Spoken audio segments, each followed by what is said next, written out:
इस तरीका से आप लोग तो मुखिया के बारे में समझ गए, लेकिन सरकार की एक चिंता हुई, इसमें सरकार की एक चिंता हुई कि अगर हो सके कि मुखिया अनपढ़ हो, वो भी तो हो सकता है, हो सके कि मुखिया अनपढ़ हो, तो उसके लिए सरकार ने एक अपना आदमी भेजा और उसको जो है से सरकार के सरकारी आदमी रहेगा जिसको हम लोग सचिव कहते हैं। क्या कहते हैं? सचिव कहते हैं। और इस सचिव का जो नाम होगा उसको हम लोग पंचायत सेवक के नाम से जानते हैं, पंचायत सेवक के नाम से जानते हैं। इस सरकार का आदमी हुआ, ये भी एक पंचायत में होगा, ये सरकार बहाल करके देगा।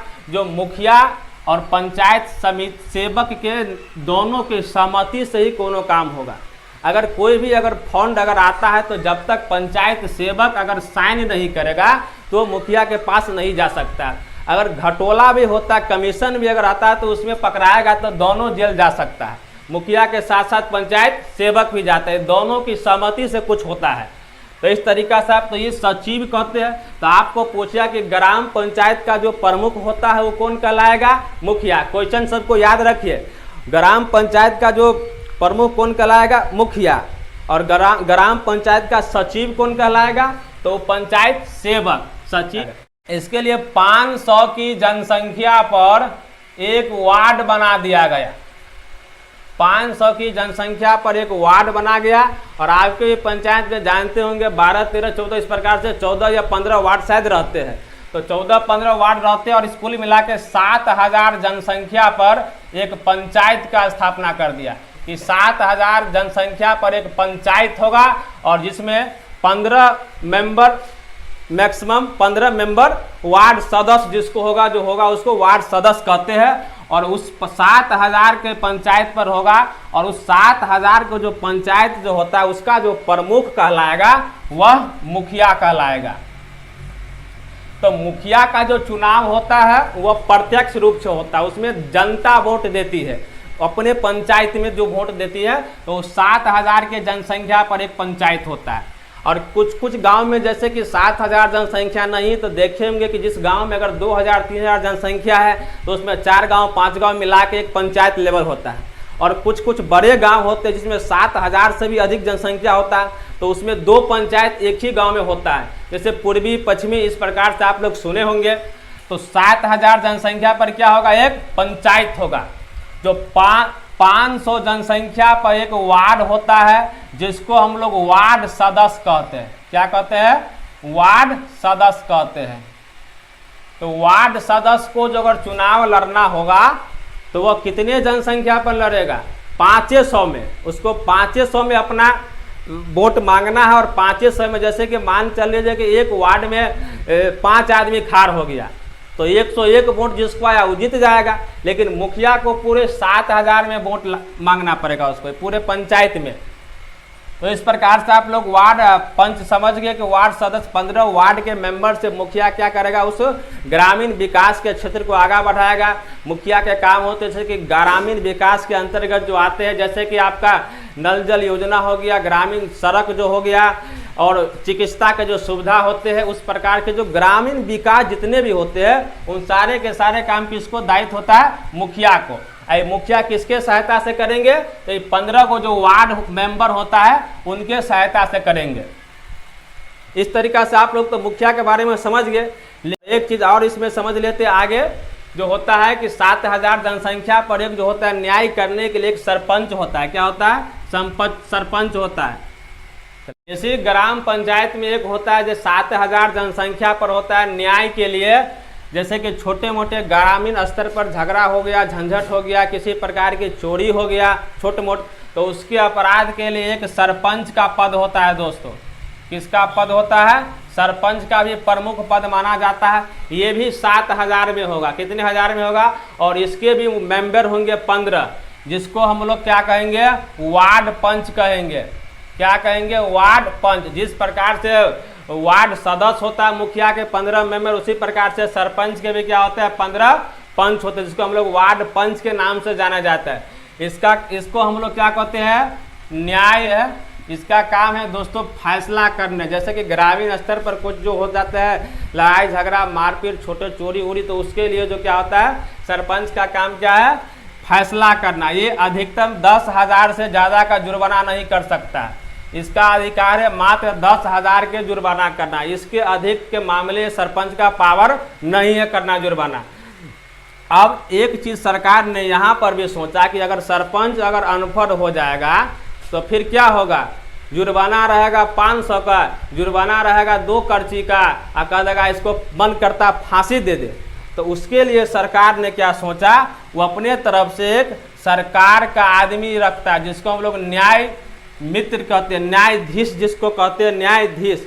वो LLB होगा, वकालत किया रहेगा, और वह सरपंच जो होता है ग्राम कचहरी का सभापति होता है। सरपंच को ग्राम कचहरी का सभापति कहा जाता है।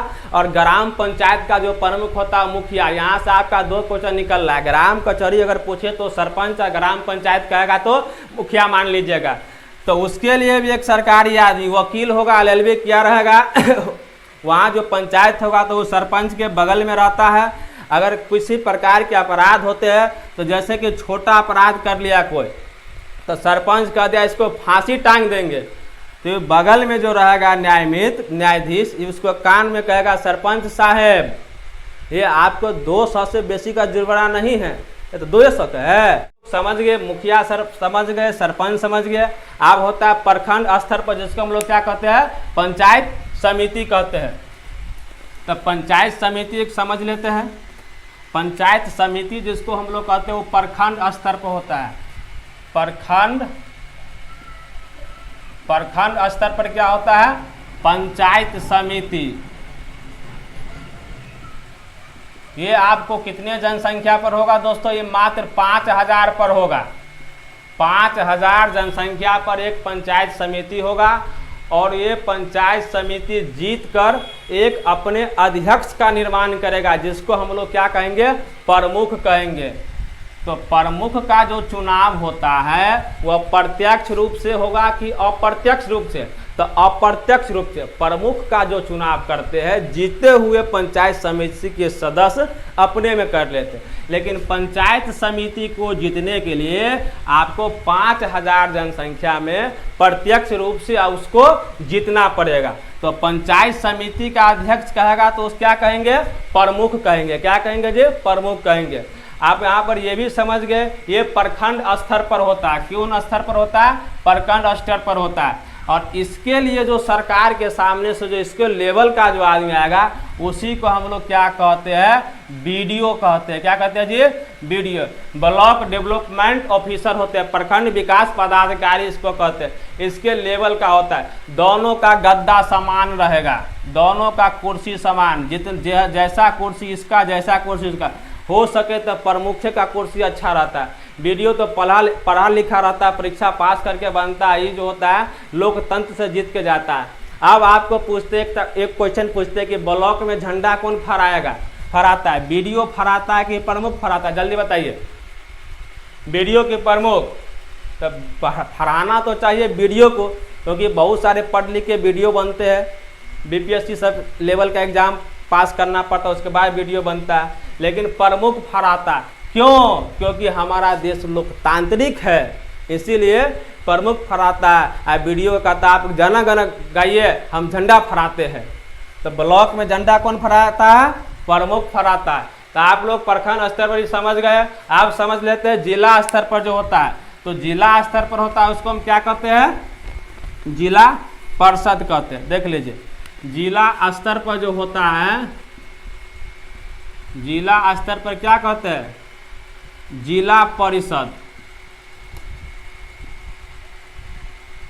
जिला परिषद के नाम से जाने जाते हैं। इसका जो अध्यक्ष होता है उसको हम लोग क्या कहेंगे, चेयरमैन के नाम से जाना जाता है। ये कितने जनसंख्या पर होता है, ये 50,000 पर होता है।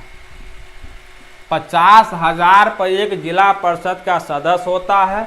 और वो जो जीतते हैं वो सभी आदमी मिलकर एक चेयरमैन का निर्माण करते हैं। और ये चेयरमैन कहाँ बैठेगा, जिला में बैठेगा। कहाँ बैठेगा, जिला में। ये प्रमुख कहाँ बैठेगा, प्रखंड ब्लॉक में बैठेगा। ये चेयरमैन कहाँ बैठेगा, जिला में। इसके लेवल का जो सरकार का आदमी रहेगा वो DM रैंक का रहेगा। इसके इसके जो लेवल सरकार का आदमी रहेगा वो डीएम रैंक का रहेगा। तो आप 50,000 पर क्या होता है, जिला परिषद। जिला परिषद के अध्यक्ष को क्या कहते हैं, किसका निर्माण करते हैं, वो चेयरमैन क्या करते हैं, किसका करते हैं, चेयरमैन क्या करते हैं। और सरकार की ओर से जो रहेगा उसका आदमी, उसको डीएम रैंक का होता है, प्रमुख कार्यपालिका अधिकारी इसको कहते हैं। तो आप लोग समझ गए होंगे कि ग्राम पंचायत के बारे में क्या होते हैं, इन सब के कार्य क्या होते हैं, और मुखिया बनने के लिए जो उम्र होता है, पंचायत समिति के लिए जो उम्र होता है वो 21 वर्ष होता है। कितना वर्ष होता है, 21 वर्ष। अगर जिसको उम्र हो गया है वह अपना पंचायती राज का चुनाव अपना लड़ सकते हैं। तो आई होप ये वीडियो आप लोग को अच्छा लगा होगा। जरूर अगर अच्छा लगा होगा तो प्लीज़ कमेंट बॉक्स में लिखिएगा। अगर हमारे चैनल को सब्सक्राइब, लाइक और शेयर कर दीजिएगा। मिलते हैं फिर से नेक्स्ट वीडियो में। धन्यवाद।